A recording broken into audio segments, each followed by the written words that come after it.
Breaking tonight, big fixes coming any minute now in the health care bill as the president now says he wants a face-to-face with all Republicans in the House tomorrow morning at 9 a.m.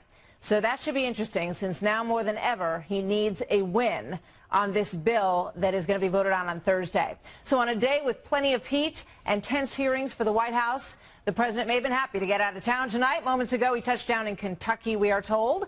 There is a packed house waiting for him. We expect to hear some tough counterpunching on this Russia story, which was everywhere today, as well as a full-throated endorsement of the health care fixes. Those could be coming any hour. It's Martha McCallum. This is day 60 of the first 100. So another potential win on a rough day, his Supreme Court pick, Neil Gorsuch. We're going to show you how the judge did today as the Dems decide whether or not they're going to try to filibuster this nomination. And the story you did not hear much about, the president met today with the leader of Iraq and promised him that U.S. support in the fight against ISIS will, quote, accelerate.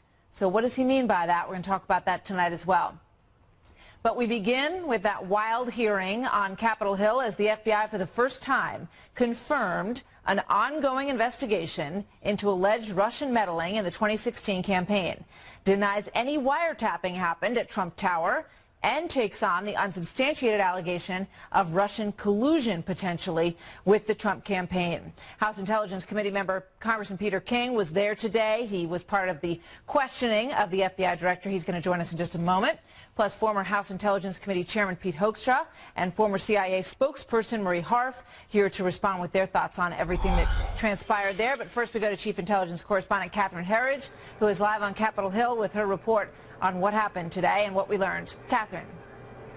Well, thanks, Martha. What the FBI director did in his testimony today is really extraordinary under any circumstances, confirming the existence of a counterintelligence investigation. These CI cases are among the most highly classified and sensitive, and they are reserved for operations to disrupt spying by foreign nations and other hostile actors. The FBI director also testified that there simply is no evidence to support the president's wiretapping allegations. Was the president's statement that Obama had his wires tapped in Trump Tower a true statement? I have no information that supports those tweets, and we have looked carefully inside the FBI. The Department of Justice has asked me to share with you that the answer is the same for the Department of Justice and all its components. Based on the FBI director's testimony today here on Capitol Hill, we have quite an extraordinary set of circumstances as we look back to the summer of 2016. We now have confirmation that the nominee for the Democratic Party, Hillary Rodham Clinton, was under criminal investigation, and we also have confirmation that associates with the Trump campaign were also under investigation for their contacts with the Russians. Meantime, the Republican chairman of the House Intelligence Committee pressed the FBI director to see if Democrats crossed the line with Russia. If this committee, or anyone else for that matter, someone from the public, comes with information to you about the Hillary Clinton campaign, or their associates, or someone from the Clinton Foundation, will you add that to your investigation? People bring us information about what they think is improper and lawful activity of any kind, we will evaluate it. The White House spokesman held his ground today, saying that there is simply no public evidence of collusion between Trump associates and Russian intelligence. And they cited the statements of former Obama administration officials, the Director of National Intelligence, James Clapper, and then also just as recently as last week, the former acting director of the CIA, Mike Morell. Martha. All right, Catherine, thank you very much. Catherine Herridge. You're welcome. Reporting here now, Pete Hoekstra is former chairman of the House Intelligence Committee and a former Trump campaign national security advisor. And Marie Harf is former CIA officer and spokesperson and a Fox News contributor. Welcome to both of you today. The president tweeted quite a bit throughout the course of this about what he made of it. Pete, taking a look at your thoughts on this, you think that this is much ado about nothing. Why? Well, we didn't learn much new today. The Trump campaign under investigation, that's been out there talking, that's been talked about for a long time. James Clapper, we thought, put that to rest a few weeks ago. Obviously, that did not happen.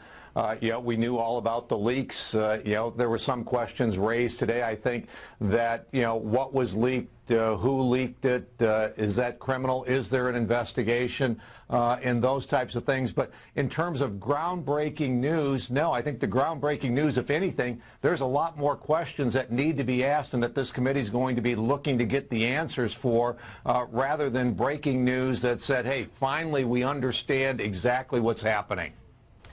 I mean, it's a good point. I mean, I don't know, there was a lot of drama in there today, Marie, but I don't know that we advanced the ball on really any of these issues, did we? Well, not substantively, but I do think it's significant that you had the head of the FBI under oath confirm that the Trump campaign is under investigation for its work or possible ties with the Russians. And nothing may come of this, but the fact that there's an FBI investigation, that they feel like they have enough to investigate, is significant, I think. And it's also worth noting that this is a topic that multiple Trump administration officials have repeatedly not been truthful about. Mike Flynn got fired for not being truthful about it. So we'll see what comes from this, but every day this is a story. Every day Trump tweets and says things that aren't true. It takes away from all the other things I know he wants to accomplish. So this is not going away, and that's what I take away from today. Yeah, I mean, it does go on, and it goes on in part because, in some ways, Pete, the president keeps tweeting about it. And that has kept this alive. Politically, that may be something that he wants to reconsider. He's stuck up for his tweeting quite a bit in the past 10 days or so. But one of the tweets that he sent out today, the first one that we have here, is the NSA and FBI tell Congress that Russia did not influence the electoral process. And when questioned about that, the FBI director basically said, no, that's not exactly, what we have said here today. Your thoughts? Well, I think, what they did say was that there's no evidence that vote tallies in any states like the state that I come from, Michigan, were affected, which was a toss-up state. So the parsing or, how President Trump phrased it or how the tweet came out wasn't an exact reflection of what the director said today. I think, though, there's other interesting questions that come up today. It's interesting that the FBI director is saying this investigation has been going on since July, and if there's an investigation going on, you would think that there would be surveillance of the Trump campaign and other folks associated with the candidate, the president-elect, at that time, at the same time that the FBI director is saying there was no surveillance going on. So these are the kinds of confusing issues that people are looking at and saying, let's dig down into this. The leaks. Was the information that was leaked on Michael Flynn, was it collected legally? Was it distributed appropriately? And obviously when it was leaked, that was illegal. So these are the kinds of questions we're going to be hearing about, probably for months. Yeah, not going anywhere. Marie, thank you very much. Pete, thank you. Good to see you both. Thank you. Here now with a little bit more on this, one of the lawmakers who was in the room today, Republican Congressman Peter King. Good to have you here, Congressman. Thank you. A lot of questions that came up during the course of this today. Trey Gowdy was very forceful in his questioning. He wanted to know specifically if anybody could tell him who may have leaked that information on Mike Flynn. The NSA director said there's only about, between 12 and 20 individuals who have the potential or the ability to unmask someone. So, I mean, that seems to make it pretty clear that this was an intentional move to do a hit job on him, to take him down, and it worked. Yeah, Martha, I think what a lot of the media, the so-called mainstream media, was missing from today is that Director Comey several times during Trey Gowdy's questioning, during mine, he said how serious these leaks are. And when I was questioning him, he said this is unprecedented. He's never seen such a volume of serious leaks in such a brief period of time. That's what's happening here. Obviously with General Flynn, no matter what he said or didn't say, it was illegal and it was a felony for anyone to disclose the transcript or anything that was said, or even his name, because that's under a FISA warrant, and the courts, that is almost sacrosanct that you cannot disclose that name of an American citizen. Also, for instance, with the dossier, there was only, as far as I know, 4 people in the room. There was Brennan, there was Clapper, there was Director Comey, and Admiral Rogers, when they met with Donald Trump. And at the end of the meeting, reportedly, Director Comey gave him a copy of the dossier. That's all in a classified setting. Meaning Brennan. Well, no, actually it was Comey. Director Comey gave him the dossier, but within... Gave who the dossier? Gave to President-elect Trump. He gave him the dossier to look at. Within a matter of hours, that was all leaked out. Now, that's a small universe. It went to the Washington Post. It went to the New York Times. Do you think we're ever going to find out who leaked it from that very small, highly placed group? Well, it seemed to me, if there's any group where you can find it, you have such a small number of people. They may have had 1 or 2 aides in the room. There couldn't have been more than 6 or 7, 8 people in the room at most. So that's a very small universe. And that, again, was disgraceful to be doing that to a president-elect, because what that was doing is that gave the rest of the media the excuse to leak the dossier, which they wouldn't have been able to do otherwise. Now, there's a systematic leaks against this president. It's disgraceful. I mean, a lot of attention is being given to the wiretapping issue, and it was put to rest a couple of times by the heads of the intel committees, and now by FBI Director Comey as well. Does the president need to address this to put it to rest? I think he should. I think he overshot the mark. What he could have said, and maybe when he explains it, he can say, listen, there was obvious surveillance going on through investigations which may or may not have been legal. Let's assume they were all legal. But somebody was misusing that information, leaking it to the media, leaking it perhaps to Democratic opposition, because we saw all these news reports talking about reports and transcripts and conversations that were being held that could only have been done by illegal leaks. So the president could have said, I was so angry over that, I assumed there was a wiretap of me. The fact is, I'm sure there were people in the Trump camp who came under some kind of surveillance. If there's an investigation going on after 7 months, as Pete Hoekstra said, I assume there was. So I think it was abuse. I don't think he could potentially clarify it, but not discount the underlying sentiment of what he thinks has been going on here. And there's clear illegal conduct. Felonies are being committed against the President of the United States. That is terrible. So the President sort of overshot it, and by doing that, he took the spotlight off what really are serious crimes being committed against him. It's a great point. Congressman Peter King, thank you. Good to see you, sir. Thank you very much. Thank you. So we are currently awaiting remarks from President Trump. He is set to take the stage in Louisville, Kentucky at about 7:40 tonight. You can see the crowd has gathered, and no doubt he will want to take advantage of this opportunity to speak to those people and to speak to the nation at large about all of these big stories today. We're going to bring you there live as soon as that gets underway. Up next, more from the fiery James Comey hearing today over just how the leaks from the intel community came to light. Who leaked? We were just talking about this with Pete King. We're going to dig into it more. Why is it taking so long to uncover the people? Because it's a very small universe of individuals who had access to that information. Former House Speaker Newt Gingrich joins us with his reaction to all of that. Plus, day one of Supreme Court confirmation hearings for Judge Neil Gorsuch is over. About 3 more to go for this gentleman, as some Democrats claim that he's nothing more than the pick of interest groups. Do they really want to expend political capital on the Gorsuch fight or not? We'll be right back. In Louisville, Kentucky this hour. We're going to bring you that live as soon as it gets underway. But first, more from the House Intel Committee hearing today, the site of some pretty heated exchanges. Congressman Trey Gowdy can be expected for a few of those, and he talked to the FBI Director Jim Comey about this rash of intelligence leaks that ended up in the media. Watch this. Would Director Brennan have access to an unmasked U.S. citizen's name?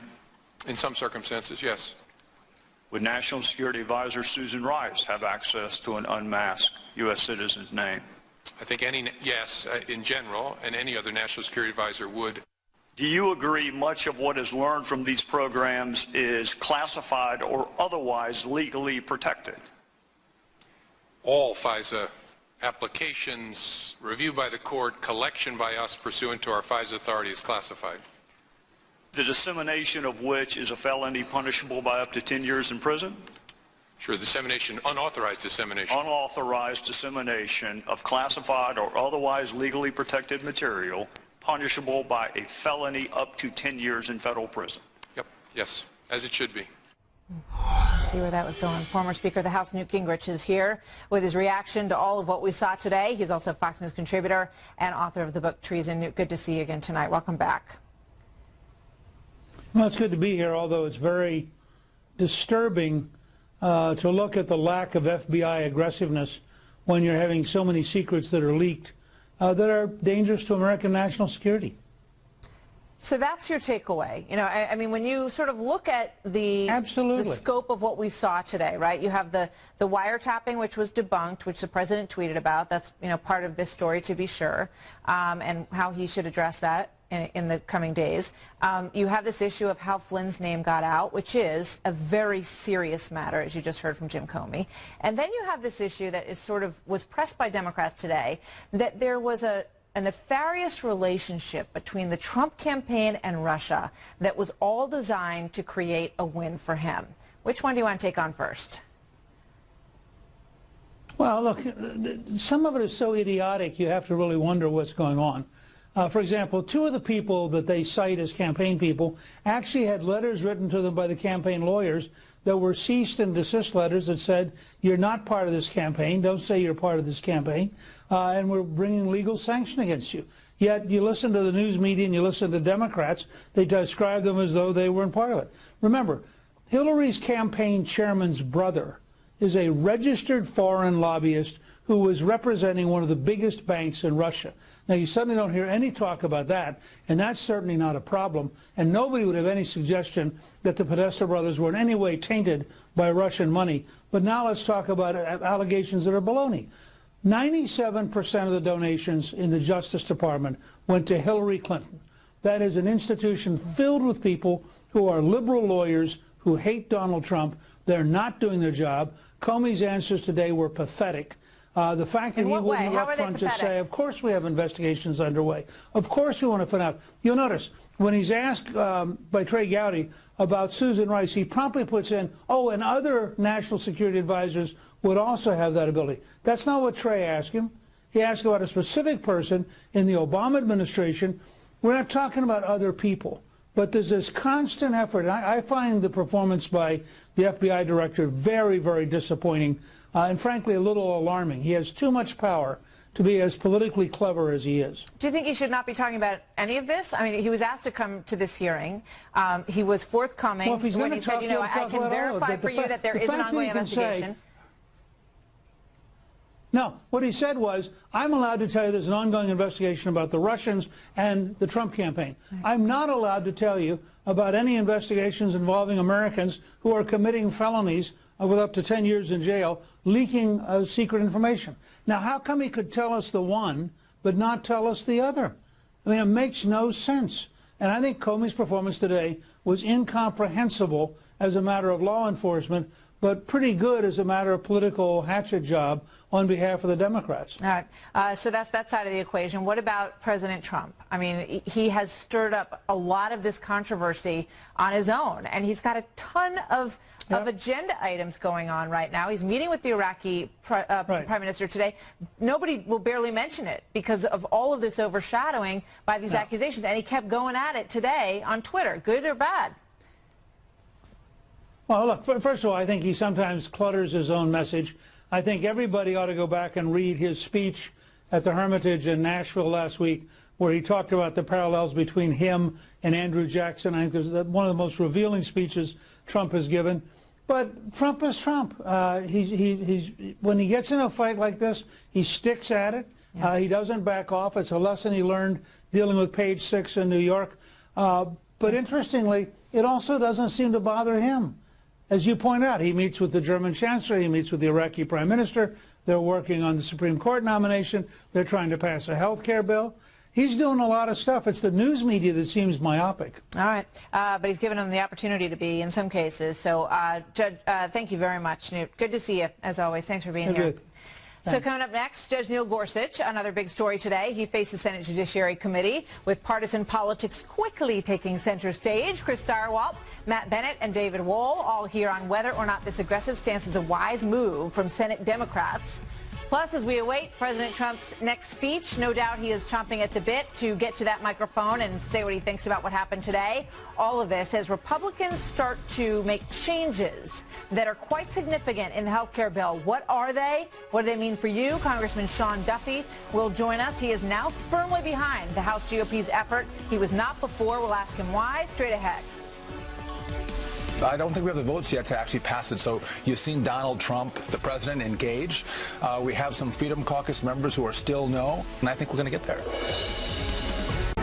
So you are looking live, as we say, at the stage in Louisville, Kentucky. The president has landed there a little while ago. He's going to step to the podium and speak in just a few minutes. As soon as he does, we're going to take you there live. But Earlier today on Capitol Hill, the Supreme Court confirmation was the talk of the town for Judge Neil Gorsuch as he came in, made his opening statement, which was quite eloquent, talked about his family, his grandparents, his parents, and everyone wonders if partisan politics will enter this soon or if there'll be some hesitation. For more on that, we turn to Chief Legal Correspondent Shannon Bream, who joins us live from Washington. Hi, Shannon. Well, hello, Martha. You know, the last time that Judge Neil Gorsuch faced Senate confirmation back in 2006, not a single Democrat objected to him taking the bench. He was easily approved by a unanimous voice vote. Well, that was then, and this is now. Many of the Democrats who voiced zero concerns in 2006 are slated to vote again this time around. That includes Senators Chuck Schumer, Dianne Feinstein, and Patrick Leahy. Several of them now questioning his fitness for the bench. A number of Democrats spent their allotted speaking time today blasting Republicans for not allowing President Obama's nominee to get to this point. The Senate Republicans made a big show last year about respecting the voice of the American people in this process. Now, they are arguing that the Senate should rubber stamp a nominee selected by extreme interest groups and nominated by a president who lost a popular vote by nearly 3 million votes. Gorsuch seemed to be in good spirits, though, today, taking it all in stride and joking with the dozens of photographers who swarmed him as he took his seat. He mostly kept a poker face during both the praise and criticism he took today, often taking notes. To close the day, he was sworn in and made a statement of his own, praising the man he hopes to succeed, Justice Scalia, and his philosophy that decisions are supposed to be only about what the text of a law says, not what a judge may want it to say. For a judge who likes every outcome he reaches is probably a pretty bad judge, stretching for policy results he prefers rather than those the law compels. So the first round of questioning starts 9:30 a.m. tomorrow morning. I'm told by one of the members of the White House team who has been helping Gorsuch to prepare, he's actually really looking forward to getting this whole grilling behind him. I can imagine, Martha. Yeah, no doubt. Shannon, thank you very much. So here with more on this, Chris Tarwalt, Fox News politics editor, Matt Bennett, former Deputy Assistant to President Bill Clinton, and David Wohl, an attorney and Trump supporter. Gentlemen, welcome. Good to have all of you here. Howdy, ma'am. Hello there. So, Matt, let me start with you. You know, what would be your objection to this judge, and do you think that Democrats will go that road?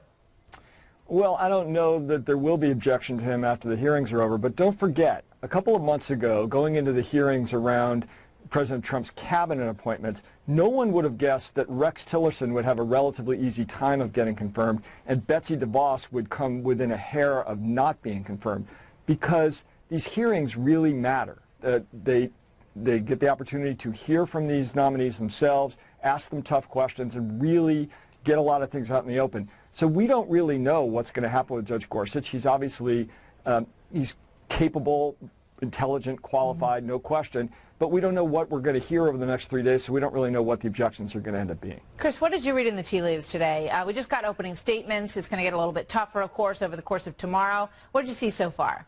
I saw a lot of posturing. I think for Democrats to put as much focus as they did on the stolen seat thesis, the idea that this actually belongs to Merrick Garland and that part of it. They weren't going after Gorsuch. They weren't going after Gorsuch's judicial philosophy. They were just blaming Republicans for what they did in blocking the previous president's nominee.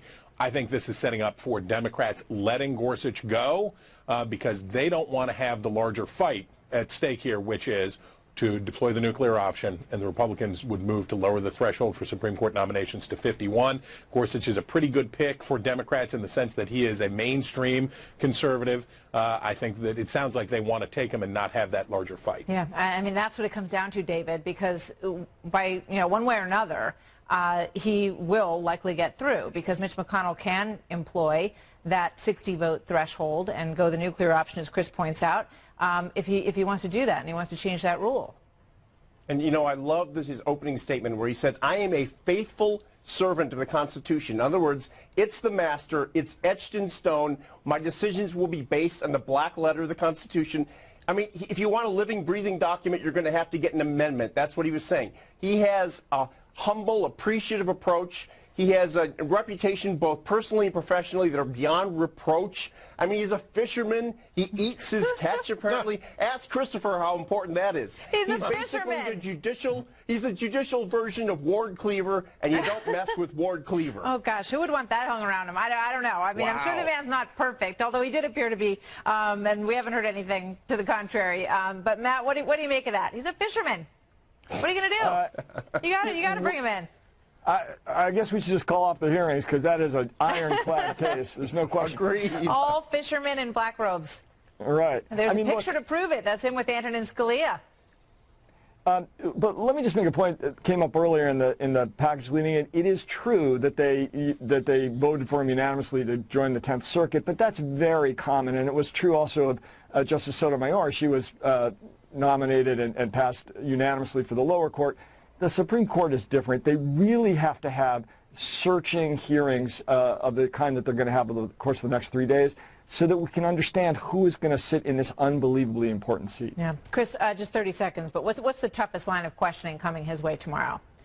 It's going to come down to basically will he look out for the little guy? The emphasis from Democrats is going to be, do you care about the small people or do you care about powerful people? They're going to cast this in as class warfare issue and try to put Gorsuch as a friend of the big corporation. But I think he'll probably slip. And he has Well, it turns out he's not that friendly to little fish, so, you know, we'll see if that hurts him or helps him. Thanks, you guys. Good to see y'all. Thank you. So breaking tonight, at any moment now, Republicans in the House expected to make 11th-hour changes to the health care bill. This is very interesting. Are they going to make these changes before the president speaks or after the president speaks? Leadership will weigh in, and the Freedom Caucus, of course, is a big element in all of this ahead of Thursday's vote. Congressman Sean Duffy and Mo Walethi take it on as we wait for the president, and the crowd is building in Louisville tonight. No doubt the president happy to be out of Washington. It was kind of a hot, steamy day for the White House in Washington, so now he is in Louisville. We expect him moments away. We'll take you there live.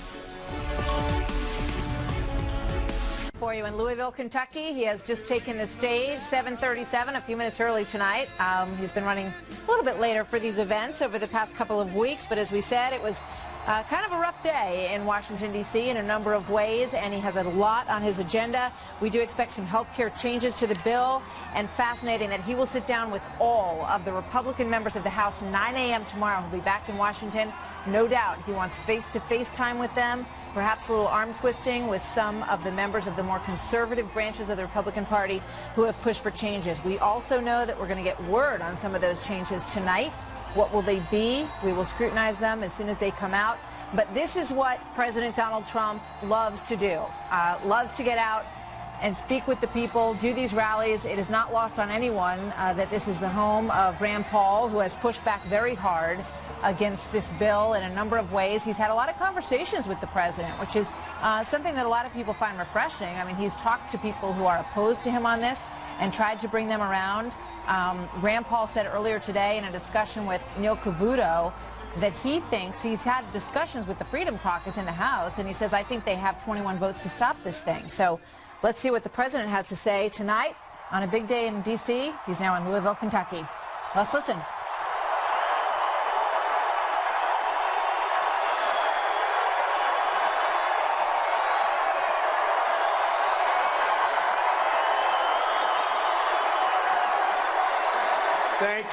Thank you, everybody. I am thrilled to be here in the great state of Kentucky and the beautiful city of Louisville.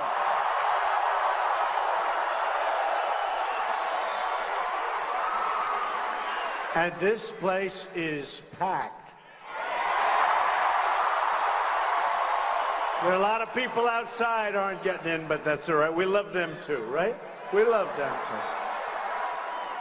We're in the heartland of America, and there is no place I would rather be than here with you tonight.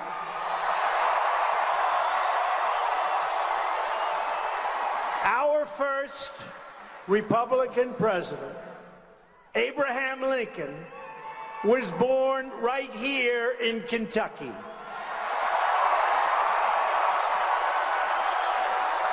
That's not bad. The legendary pioneer, Daniel Boone, helped settle the Kentucky frontier. And the great 19th century American statesman, Henry Clay, represented Kentucky in the United States Congress. Henry Clay believed in what he called the American system and proposed tariffs to protect American industry and finance American infrastructure. I'm honored to be here today with many of your tremendous modern-day leaders. We're joined tonight, and I want you to give him a nice hand, because he's on our side. Got to take good care of our people, right? And he's got a lot of power for the people of Kentucky. By our Senate Majority Leader, Mitch McConnell. Where is he? Come here, Mitch. Thank you, Mitch. How are you doing, Mitch? Hey, Mitch, we gonna be okay? Everything good? That health care is looking good? Good, thanks, Mitch. And we're also very lucky to have in my cabinet our Secretary of Transportation, the wonderful Elaine Chao. Working with Secretary Chao, we're going to rebuild the crumbling infrastructure of the United States. It's time, right? It's time. It is time. After spending trillions and trillions of dollars overseas, it is indeed time. We are going to start taking care of our country.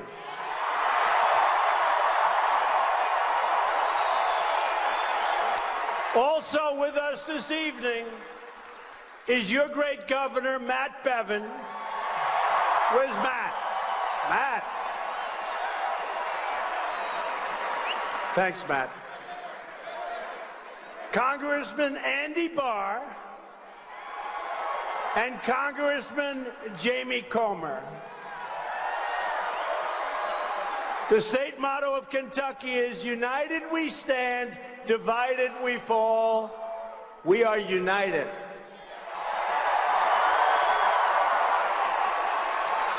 Somebody from the fake media the other day asked me a question.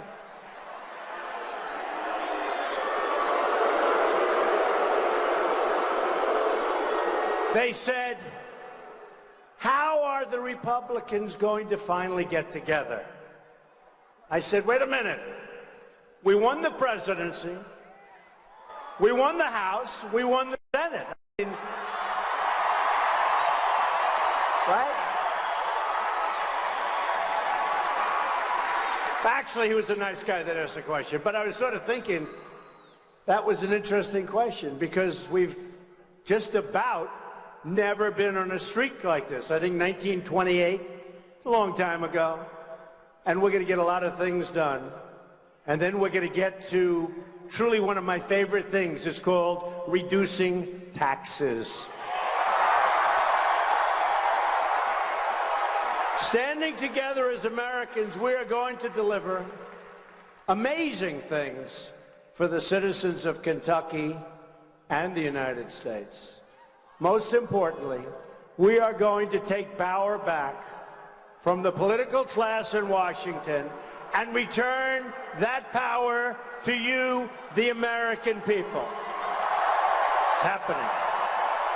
It's happening. It's happening.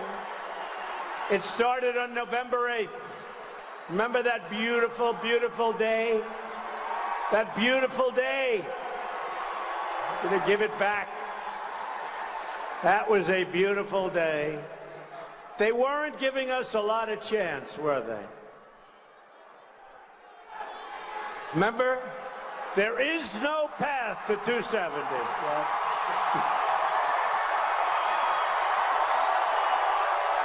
Remember the line? And, you know, for the Republicans, the Electoral College was very, very hard to win. Do you remember the famous line?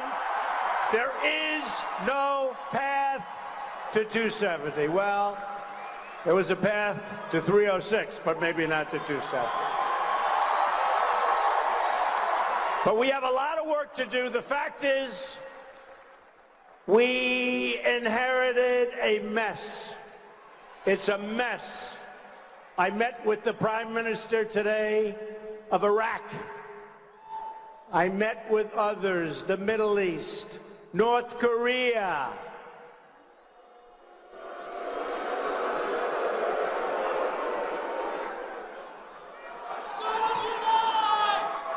North Korea.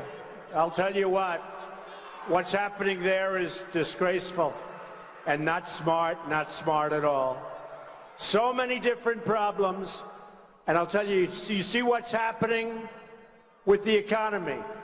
We've picked up $3 trillion in value, and our companies are bringing people back to work. We have to take on every special interest that has profited from and I don't mean like a little bit, I mean really terrible trade deals, horrible trade deals. Last year, our country lost almost $800 billion in trade. Not going to happen anymore, folks. Not going to happen anymore. Uncontrolled immigration, you see what's going on there. That's happening quickly. Got a little problem with the courts not wanting to give us the decisions that should be given, but we're going to win it. And a financial system stacked against the American people.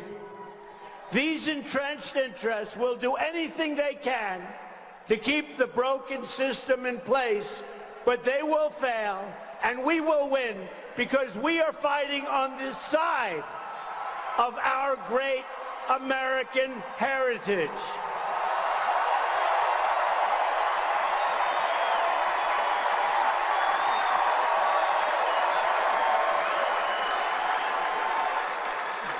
This place is packed.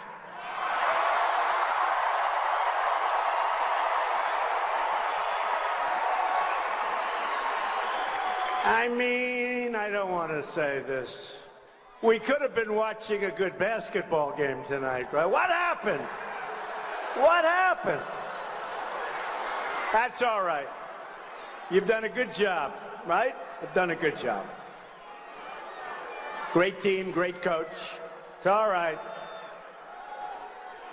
We are going to drain the swamp of government corruption in Washington, D.C. And we are going to keep our promises, all of the promises that we made. We are going to massively reduce your taxes.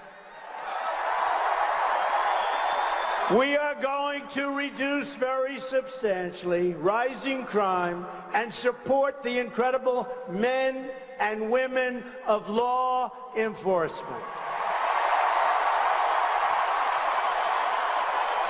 We're going to bring accountability to the VA and take great care, finally, of our great veterans.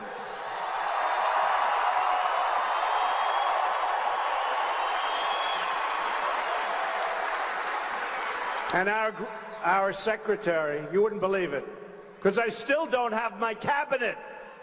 They won't approve my cabinet. There is a lot of division and a lot of bad stuff going on in this country. But I'll tell you, David, we love David.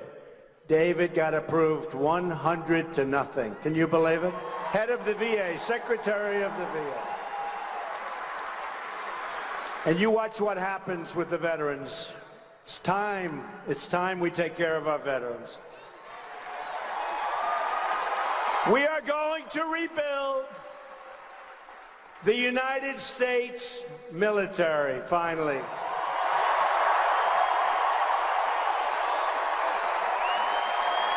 I proposed a budget that calls for one of the largest increases in defense spending history, and we need it. We need it. Got a lot of bad actors out there, folks, right? That's time also. And it's also jobs, because we're going to make this equipment right here in the USA. And we believe in three crucial words: